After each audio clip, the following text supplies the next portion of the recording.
नमस्कार। हिंदी हाईवे में मैं डॉक्टर यूएस प्रसाद आपका एक बार फिर से स्वागत करता हूं। आपको याद होगा कि अपने पिछले वीडियो में मैंने आपसे ये कहा था कि मेरा अगला वीडियो किरत बारी के बारे में होगा।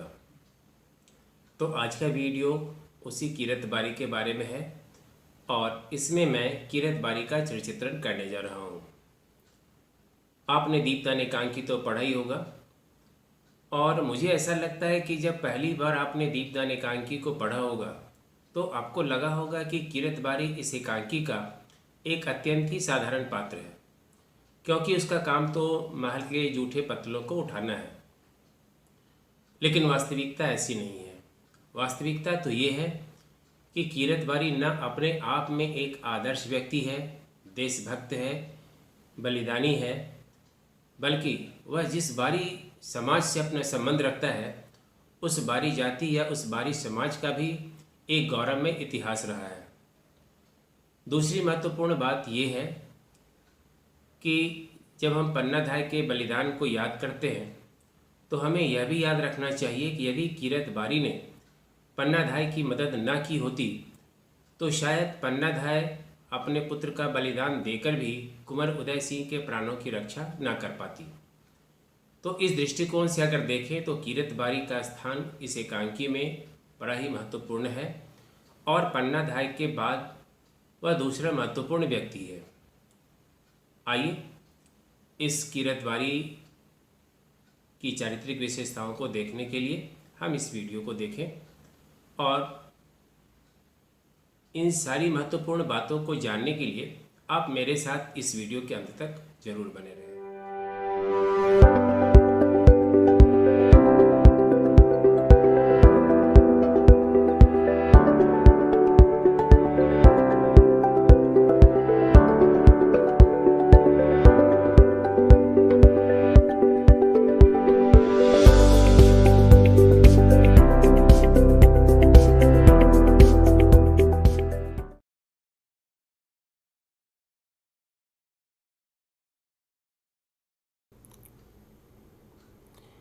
किरत बारी डॉक्टर रामकुमार वर्मा की एकांकी दीपदान का पात्र है।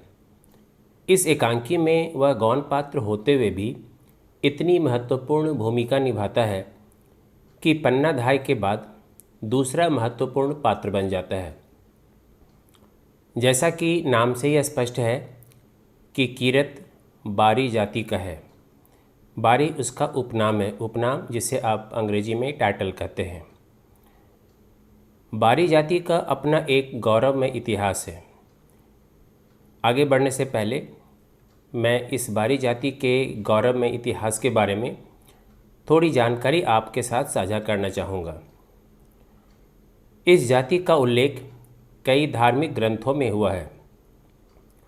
रामचरितमानस में तो इसका उल्लेख किया ही गया है, अन्य कई धार्मिक ग्रंथों में भी इसका उल्लेख है।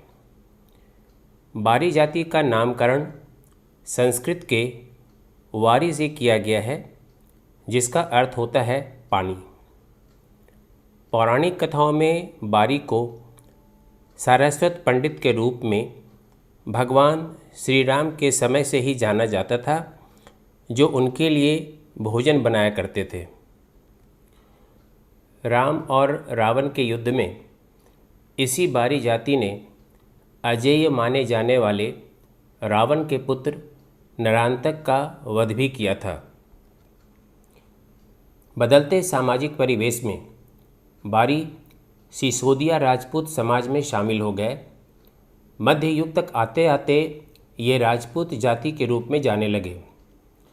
आल्हा उदल के प्रसिद्ध सेनापति के रूप में बारी के नाम का उल्लेख है और वह नाम है रूपन बारी।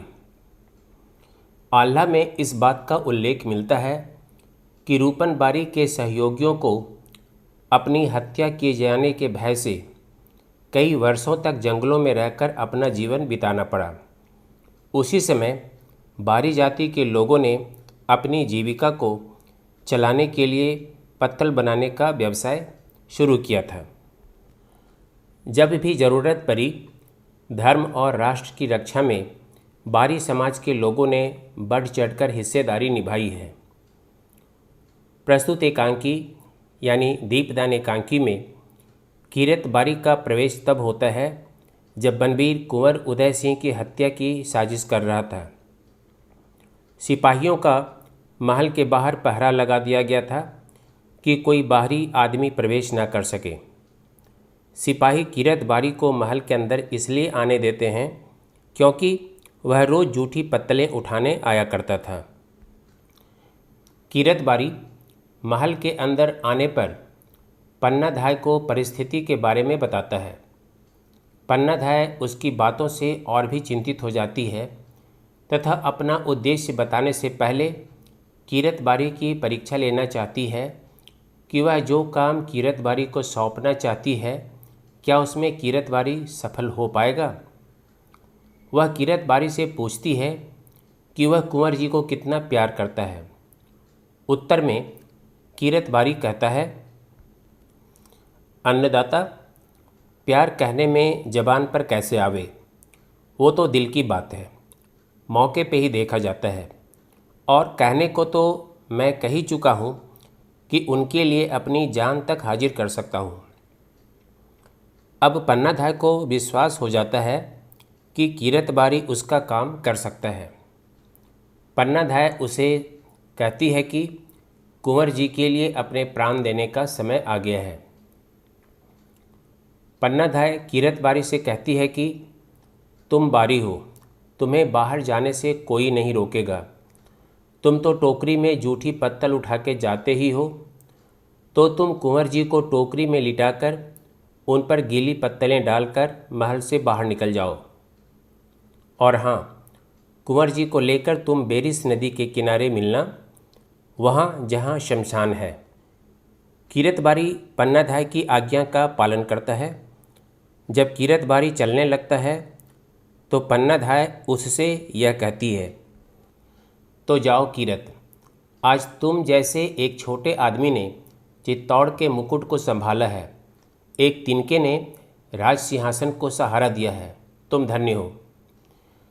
अब इस घटना के आधार पर हम यह कह सकते हैं कि यदि कीरत बारी ने पन्नाधाय का साथ ना दिया होता तो कुंवर उदय सिंह के प्राण की रक्षा नहीं हो सकती थी। उसने अपने प्राण की परवाह न कर कुंवर उदय सिंह के प्राण बचाए। अगर वह पकड़ा जाता तो वहीं पर उसका और कुंवर उदय सिंह दोनों के सिर को धड़ से अलग कर दिया जाता। इस प्रकार कीरत बारी ने जो काम किया वह उसे काफ़ी ऊंचा उठा देता है तथा वह एकांकी का गौण पात्र न रहकर महत्वपूर्ण पात्र बन जाता है। आज भी जब राजस्थान में पन्नाधाय के बलिदान के गीत गाए जाते हैं तो उसमें कीरत बारी का भी उल्लेख किया जाता है। निष्कर्ष रूप में हम यह कह सकते हैं कि कीरत बारी सच्चा देशभक्त, बलिदानी और वीर रूप में इस एकांकी में आया है। वह इस एकांकी का आदर्श पात्र है। अभी मैं दीपदान एकांकी के कीरत बारी का चरित्रण कर रहा था। न केवल कीरत बारी बल्कि बारी जाति के बारे में भी मैंने आपको अपने सामर्थ्य के अनुसार, अपने ज्ञान के अनुसार जानकारी देने का प्रयास किया है। उम्मीद है आपको यह वीडियो अवश्य ही पसंद आएगा। अगले वीडियो में मैं फिर आपसे मिलूँगा। तब तक के लिए आपसे विदा लेता हूँ। धन्यवाद।